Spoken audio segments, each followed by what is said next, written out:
In this final episode of the special Car Ride Conversation series with my dad and former coach, we talk about what really matters in youth sports. Spoiler, it's not trophies or playing time. From the power of the emotional regulation and body language to the importance of effort over outcomes, this conversation is packed with honest reflections, hard-won lessons, and some good laughs.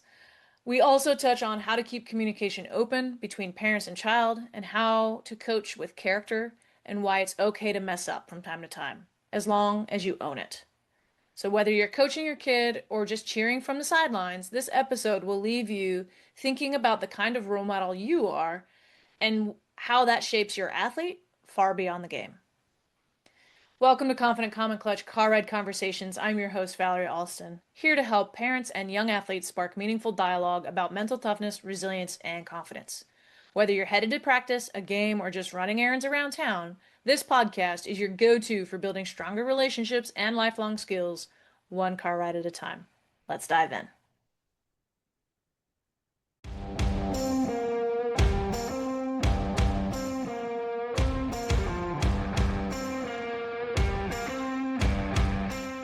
And I would say from the kid perspective, those of you listening, is to remember that your parent is a human. They make mistakes too, especially in the coaching role, especially if they've not coached a lot. And so just remember that it should be a relationship in the sense that you have some say too. So sharing, dad, knock it off. That's not helpful. I know I actually had a couple of those conversations with dad, in fact. So In fact, talking about the middle school team, the yeah, year after, a different the dad took over as the coach, yeah. and I remember at one of the games, some of the players were not doing anything right, and he was barking at him a little. I remember you going over to him and say, "Hey, tone it down, dude. These guys don't even know what hand the glove goes on." Yeah. And I remember him looking at you saying, "Oh my God, you're right." It's the role models we have as coaches are Vince Lombardi, and he's rah, rah, rah, rah. That's not what works for Yeah. kids. Nowadays, there's a lot more coaches talking Yeah, about the right way to coach is you gotta, that doesn't mean there's not a time and a place to yell. There is, yeah, but it should be, you gotta be yelling at the right things. So if there's lack of effort, lack of focus, like those are the things that probably warrant it versus mistakes. No, mistakes are mistakes, right? Things are gonna happen. And yeah, but so from the and that parent and the kid, the people from dad and I to you, just remember it's a work in progress. It will not be perfect. It will never be perfect. Just keep the lines of communication open because we certainly didn't figure it out right away. I would say now we're pretty solid. Granted, I'm in my 40s now, so I would like to imagine that I don't need as much coaching, but it's false. I call him every time I need something. I'm like, "Hey, adulting, I need help. How do I do this?" So it's still the dynamic. yeah, I But think it builds if you us. take the time to build a strong relationship now while you're young, it's something you can always have for the rest of your lives, right? So that it is the relationship that matters more than the outcome on the field. So I would just throw that out to you all.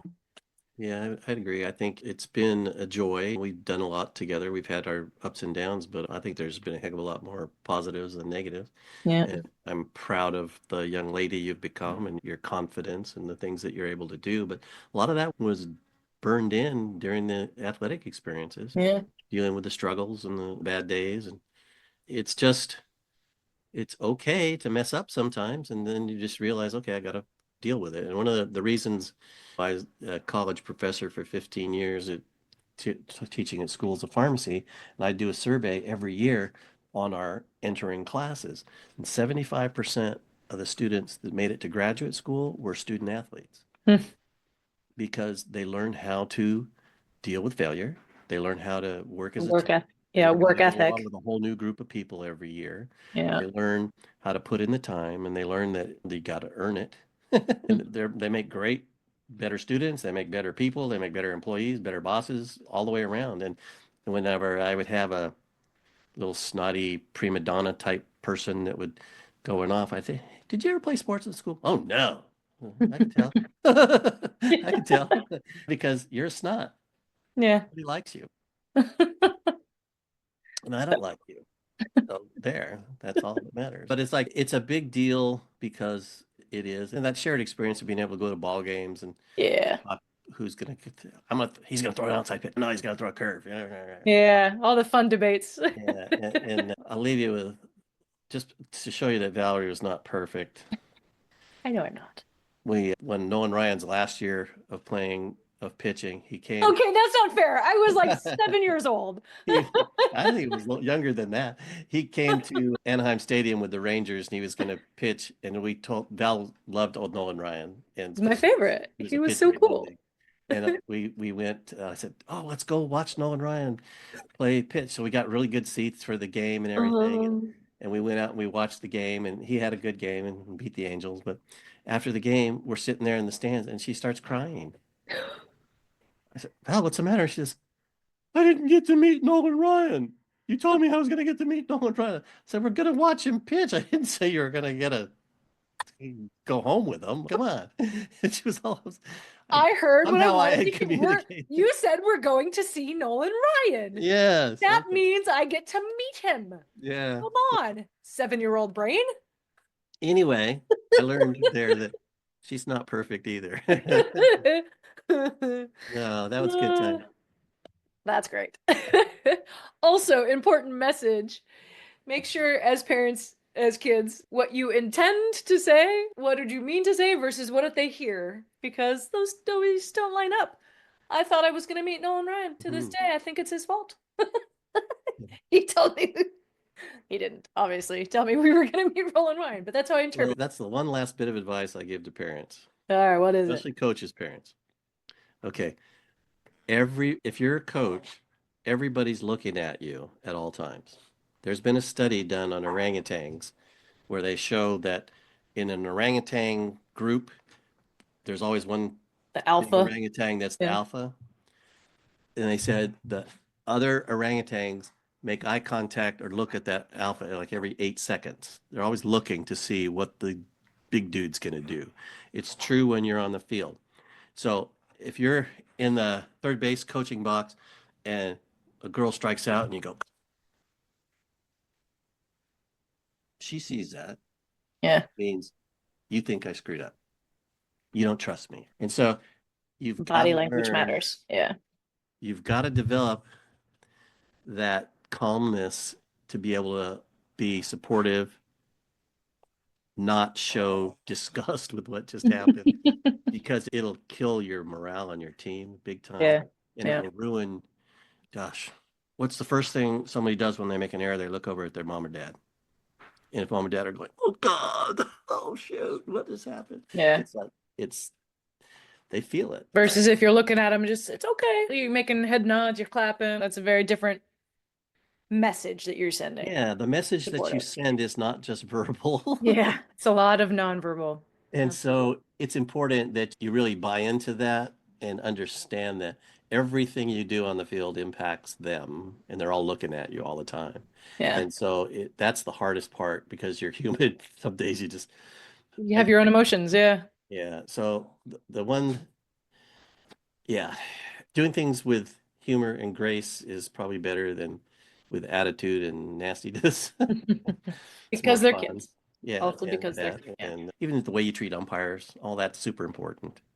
In fact, one of our big takeaways from the Batbusters teams when we went out there as 9 year olds, Oh gosh, yeah, our because our coach was very arrogant and was walking around like his doo doo didn't stink, and everybody everybody noticed it from all the teams from out there, and they were talking about it. And I wasn't coaching on that team, so I was in the stands and I could hear what they were saying, and I could hear the umpires talking between games about this guy's about that attitude. coach. Yeah, coach. And there came in the championship game a couple opportunities for a close call to be made, and they didn't get made our way. And I know that had influence, right? So when we went out there the next year, we made an overt attempt to engage people, be friendly, be open, be outgoing, let all Yeah. the kids come over. We talked to everybody. We traded pins, did all the stuff Yeah, yeah, because it was like, we're here in your home. Thank you for inviting us to this tournament.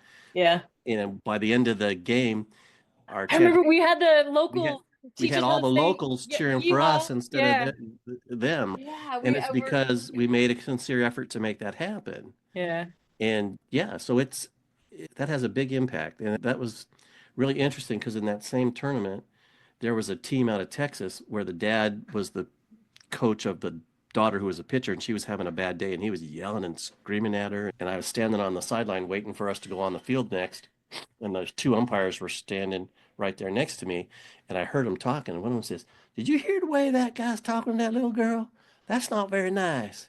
That certainly isn't very friendly." And the next game, they called three illegal pitches on her in a row, and the coach went ballistic and started yelling and screaming, and they had the police tell Toss the them out. guy off. So it doesn't help you if Yeah. everybody in the Doesn't like you. Yeah. stadium is not there to enjoy Yeah. your presence. And so those are the kinds of things I think you have a big impact on the just the attitude and the demeanor of your group and how you play and what you project to others. And Yeah. that's you'd Well, I rather think, have people respect you than think you're a jerk. yeah. And I think it's so important too. And on my last little tidbit here is that you have to remember as parents, as coaches, as adults, right? You are modeling the behavior you want to see. You are modeling the attitudes and the character that you want to see.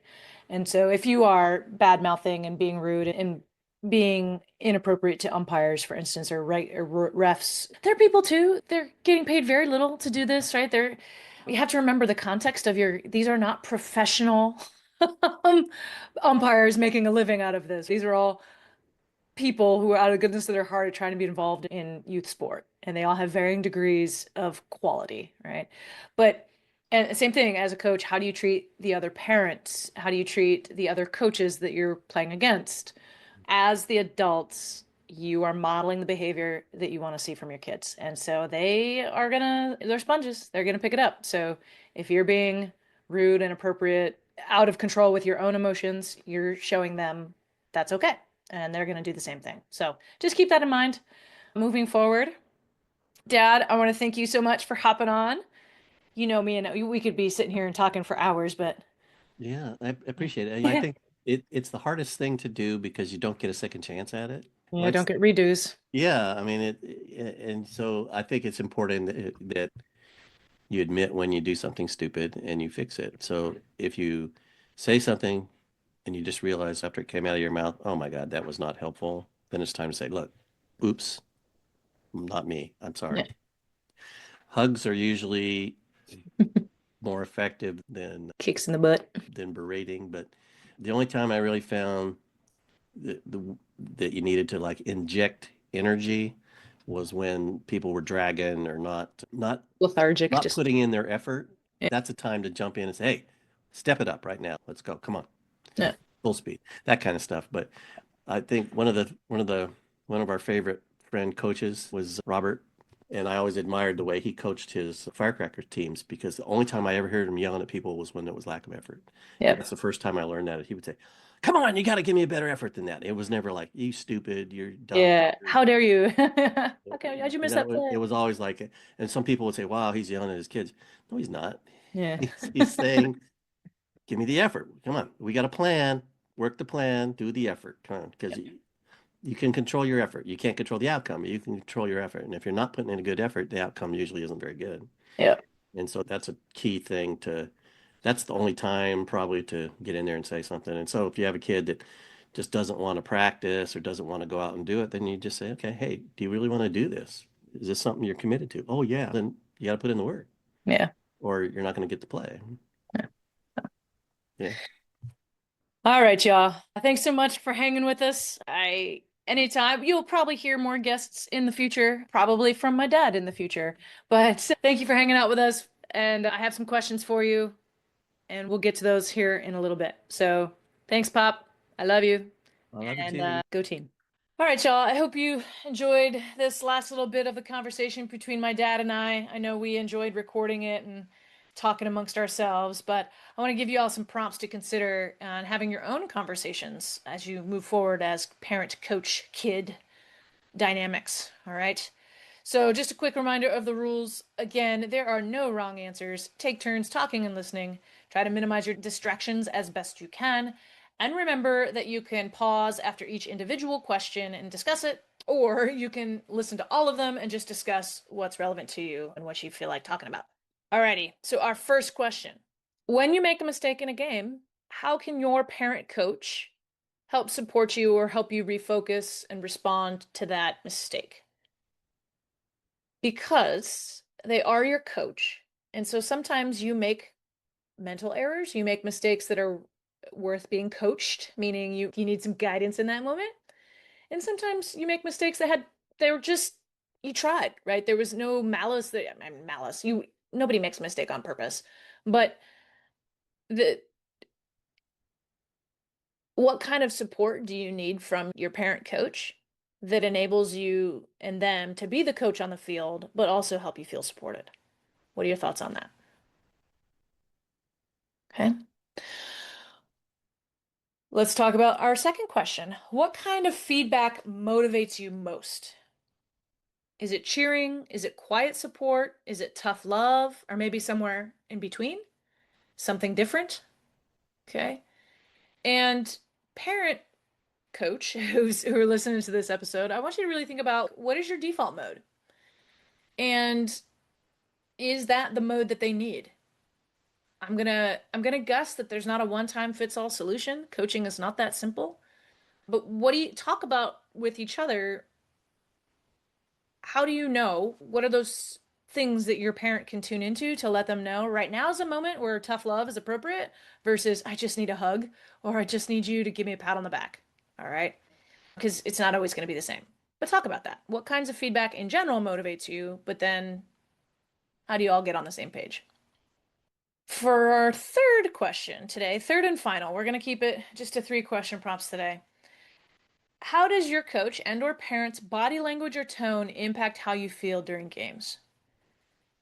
And this might be tough to talk about because you're going to have to get real with your parents. And parents, this might be hard for you to hear. But I want you, the more willing you are to talk about this, the easier it will be for you all to get on the same page and actually support each other. All right. And so lean into that discomfort, try to be open-minded, but talk about it, kiddos. What are some of the signs and things that you're witnessing from your parent that either show support and show that okay, they care about they're like they're in this with me versus maybe some things that they do in their body language that says I'm not good enough, I made mistakes that speak negatively to you, okay? Because sometimes parents are doing stuff that they don't know they're doing. Sometimes body language is not intentional. And so if you can give them some insight is, when you put your head on your hand and just shake your head, right? That frustrates me. Or when you do the neck thing, whatever, right? You're gonna have to talk about it. But what's the body language or tone? What are the things your parent coach is doing that work? And what are some of the things that maybe are not helpful? And talk about that amongst yourselves. All right. Okay, remember to keep that conversation rolling and let's make those car rides count. Thank you again for joining me on Confident Calm and Clutch Car Ride Conversations. If you found this episode helpful, please share it with somebody in your community, in your coach's, athlete's life that would benefit from this conversation.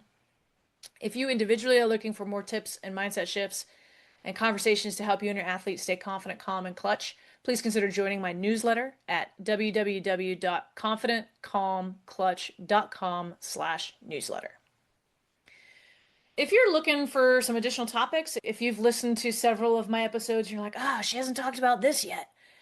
Let me know. I look forward to hearing from you. I am trying to make this podcast for you.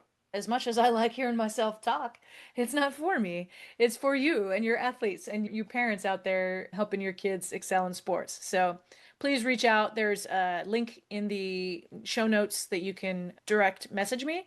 You can also find me on Facebook and Instagram at Alston Coaching, and you can DM me there.